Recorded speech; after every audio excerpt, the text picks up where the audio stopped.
So, obviously, with the new, with how well Daredevil season two's been doing, and the talk, a lot of demand for a Punisher Netflix series, as well as a Captain, the possibility of a Captain Britain Netflix series.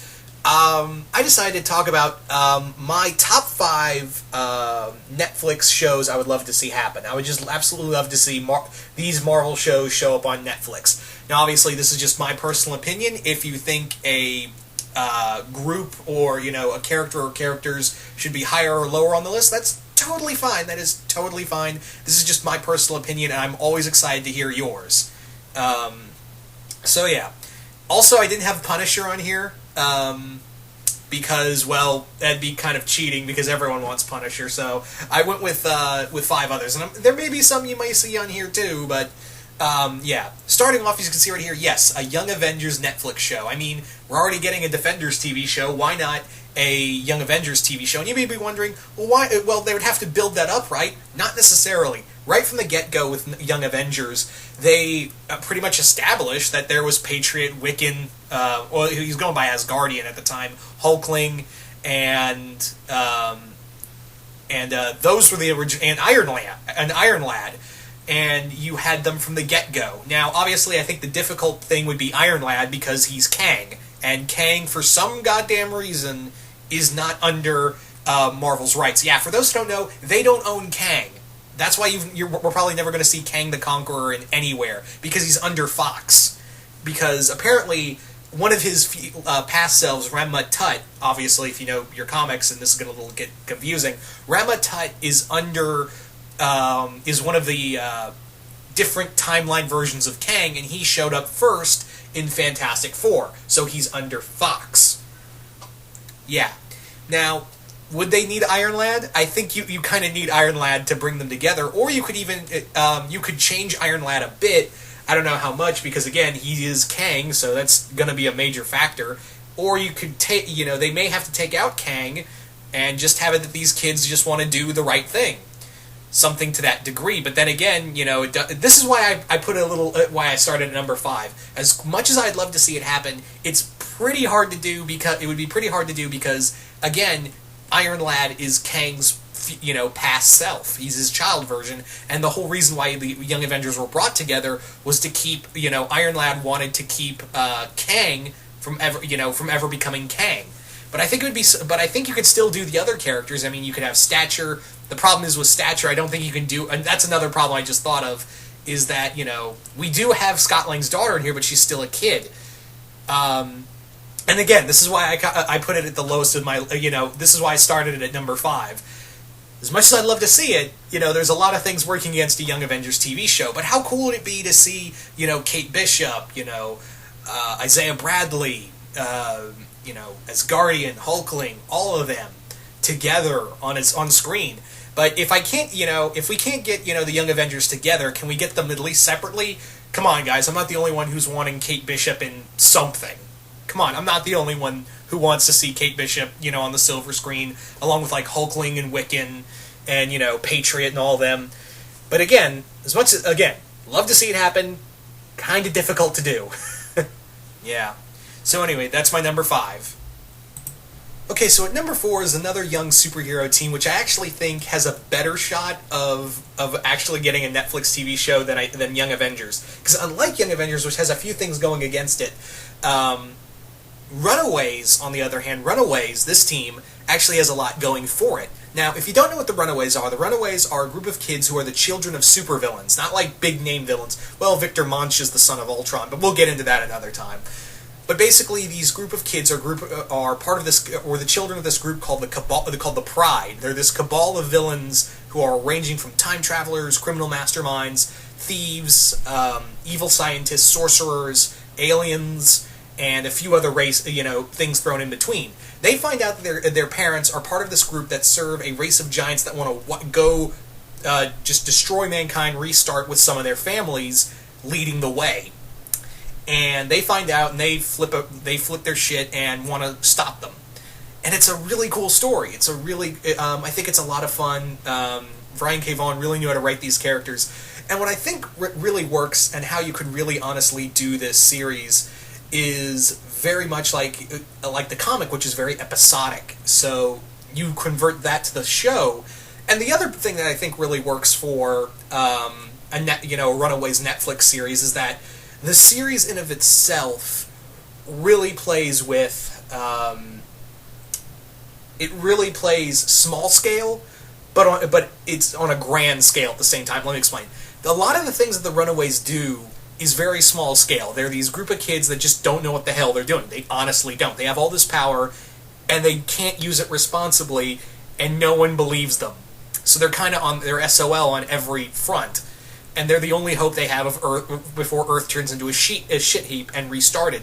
So what they basically do is, try to keep low key. And if you want to, Netflix shows, as much as the budget they have for them, they're still on a budget. They're not on they're not exactly on gigantic budgets. So I think this would really work, and it only grows. It only escalates towards the end. And I think that's where you really need to keep your budget in terms of this kind of, if you do this kind of series, honestly. But I would have a lot of fun. I would love to see, Nico. I'd love to see, Nicho, Molly Hayes, Gertrude Yonkers, all of them, man.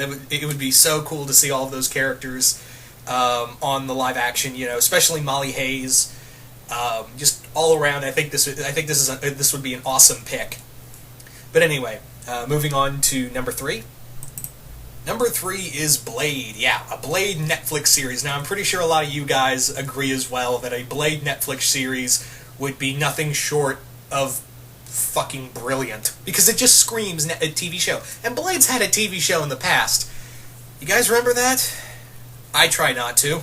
If you like it, if you like the original Blade series, that's a TV show, that's fine. I can't sit through it. I honestly can't. The Blade anime itself is also, But I think and I've talked about this before, and I'm pretty sure a lot of you guys have thought about it, is that Blade can work on this kind of level. He can work on a street level, and you can do the more supernatural element. Obviously, once again, like I brought up, Doctor Strange is, when Doctor Strange arrives, that's when it's really going to kick open the door for, oh, we can do magic shit, can't we? Yay! And ta-da! Blade is one of those characters where you can really play with that and still have a street-level, gritty story to it, like Daredevil. Blade has so many stories you can do, and again, if this Captain Britain series actually happens, maybe you can spin Blade out of it, because, yeah, like I said before, he's a British citizen. His mother was British, but he was raised in America, and, yeah, but technically Blade is British, so, yeah. Who could play Blade? I don't know. What's his name? Orlando... It's not Orlando... Orlando... Oh, I'm forgetting his name. He was in... you guys probably know what I'm talking about. You guys would probably know him best from Sleepy Hollow, before his character was killed off. Oh, man, it's killing me.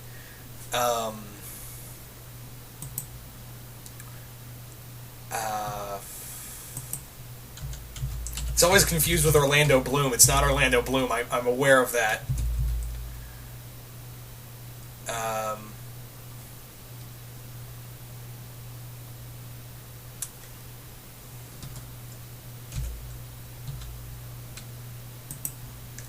Orlando Jones, that's it. I had to literally look it up. I'm sorry. But yeah, Orlando Jones made a tweet like a year or so back, and he said he wanted to play Blade in Agents of S.H.I.E.L.D. Now it's like... interesting choice, but I could probably see that working out. I don't know. Again, I've always sucked at fan casting, and again, that was just a tweet that he brought up. The actor brought up in a tweet, so yeah. I cannot believe I forgot his last name. But yeah, Orlando Jones talked about being Blade. I don't know. Maybe you guys can think of a better actor to play Blade. But yeah, there's so many ways you can do this character. From doing the Deacon Frost story. You could even use Dracula properly this time. Looking at you, Blade Trilogy. You could do Hannibal King. You can do Quincy Harker. You can do the Darkhold crew. Man, I can't believe I'm remembering all these names right off the bat. Anyway, you can do Rachel Van Helsing. You can do all those characters in this series. So, yeah, definitely Blade. Number 2, we have Moon Knight. God damn it, how cool would a Moon Knight TV show be? First and foremost, let's talk about what costume would I use. Costume-wise, I'd be okay with either of these costumes right here. I'd be okay with the Mr. Knight costume or the original costume. Really, honestly, I think I would want the street level, the cape and hood more. But let's face it, Warren Ellis made that suit, the Mr. Knight costume work. So I'd be okay with both. Like maybe he starts out with the Mr. Knight costume and then he kind of grows in having the more he sees of Khonshu, the more he really gets into it.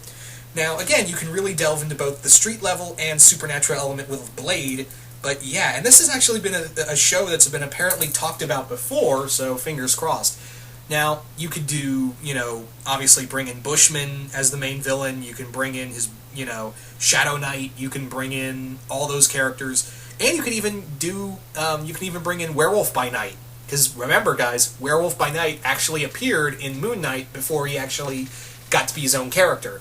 So maybe bring in Jack Russell through this show. Not like right off the bat, mind you, but yeah, somewhere like at season 2 at most. But yeah, you could, again, kind of like with Blade, you can do the street level stuff, but also the supernatural element with this character. It wouldn't be as big as, what Blade would have, mind you, but it would still be there. And we would have a character that's just completely out of his goddamn mind. Because let's be honest here. Mark Spector is not exactly the most mentally stable of people. And we haven't really had in the Marvel movies, mind you. In the Marvel movies, I mean, not excluding the Fox Marvel movies. Obviously, talk about Deadpool. Not really in the Marvel cinematic universe had we had a mentally unstable superhero.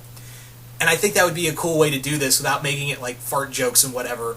But still, a guy who's out of his head, but in the worst way possible. Like I would love to see a Netflix Moon Knight show really delve into Mark Spector's psychosis, and I would have the supernatural element there because yeah, he's the avatar of Khonshu, the Egyptian god of the moon and vengeance, but he's really questioning himself all the time, and he's just really out of his friggin' gourd constantly.